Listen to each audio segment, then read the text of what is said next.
Welcome to my YouTube channel Forensic Stuff. Today's topic is packaging and forwarding of physical evidences. Firstly, we will discuss what is physical evidence. A successful crime scene investigation depends upon the collection and analysis of various kinds of evidence. Physical evidence refers to any item that came from non-living origin. Various type of physical evidences like pieces of glass, paint, soil, footprint, tire print, shoe print, firearms, cartridges, bullet, fingerprint, fiber, etc. Biological evidence includes blood stain and DNA. Let us come to the next point, which is general guideline for the collection and packaging and forwarding of physical evidence. We must have to follow the legal procedure before entering the crime scene or collecting the evidence.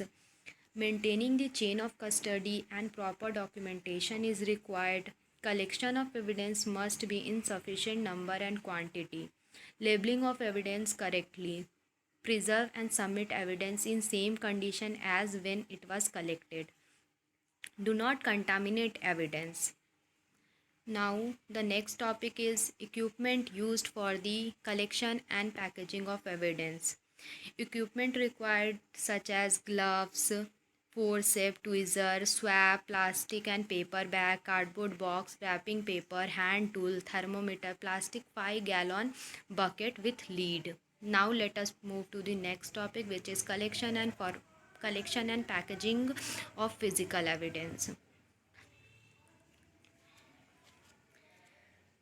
Evidence such as footprint, shoe print, tire print must be collected and packed by using dry cloth and cotton pad. Then put the packed evidence into a same size wooden box. Cement samples should be packed in an airtight container or a plastic bag to avoid the change in state. In case of firearms and explosives, firearms can be packed and sealed in a same size of clothing bag. Before packaging of any firearm, we should take care of the removal of bullet cartridges inside its barrel or chamber. Each and every bullet and cartridge must be packed separately in a small box by using cotton pad to avoid rattling, and then seal the packed box in a clothing bag. If the bullet contain any blood stain, then before packaging, air dry it in normal temperature without exposure to direct sunlight or by using hair dryer. Now I will focus on explosive. Explosive and fuse wire must be packed separately in a plastic bag and then in a wooden box or plastic box. Explosives should be handled with care from the excessive heat, friction, pressure, spark from the biri or cigarette. Cloth which contain any type of stain must be paper wrapped with a clean sheet of paper in a air dried form and then seal packed in cotton clothing bag. Every stained cloth must be wrapped and packed separately to prevent cross contamination. In rape cases, anal and vaginal swab must be packed in air dried state in a clean glass bottle with cloth containing lid or top instead of bottle cap, and then packed in a wooden box containing cotton pad to avoid bottle break. Anal and vaginal swab as well as slide also must be prepared in rape cases. Never use adhesive tape on the slide with biological evidence. Now focus on the next, which is diatom examination. In diatom examination must collect 1 liter water sample from the spot. In cases of drowning, diatom must be collected from lungs, left part of the heart, and also from the thigh bone, that is femur bone.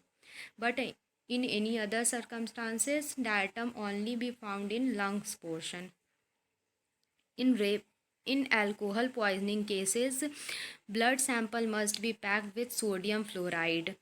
In burning cases, burnt cloth evidence must be packed and collected in a polythene bag and then put it into a air dried container.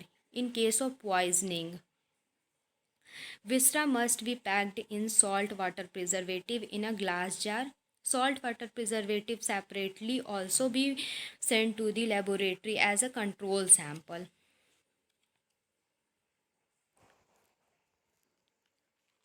Name of deceased, PMR number, date, content, signature of doctor also be mentioned above the viscera containing jar. Now move to the next, which is DNA examination. For DNA examination, urine, blood, liquid saliva, water containing blood must be collected and packed in a contamination free EDTA sampling vial. Liquid blood should be sent to laboratory within 5 days of collection to prevent deterioration. Blood and urine sample must be packed in 20 ml vial, not in a glass jar. Minimum quantity of blood sample is 10 ml, while minimum quantity of urine sample is 15 ml. Next, when removing dried blood stain from the surface, preferably two methods can be used: swabbing or scratching with a sterile knife and then packed in an envelope. Each and every dried blood spot must be kept or packed separately in order to avoid contamination. Let us move to the next topic, which is forwarding of physical evidence. After performing the proper collection, preservation, packaging, sealing, and labeling of evidence, the next step is to forward the evidence to laboratory. Before forwarding the evidence, certain formalities must be followed by the investigating officer to dispatch packed evidence to expert. Evidence sent to laboratory via concerned court forwarding letter. Same seal must be used in forwarding report which is used for sealing of evidence. Evidence should be sent to expert through police messenger. From this you can understand how the forwarding letter looks. That's all I want to say about. Thank you.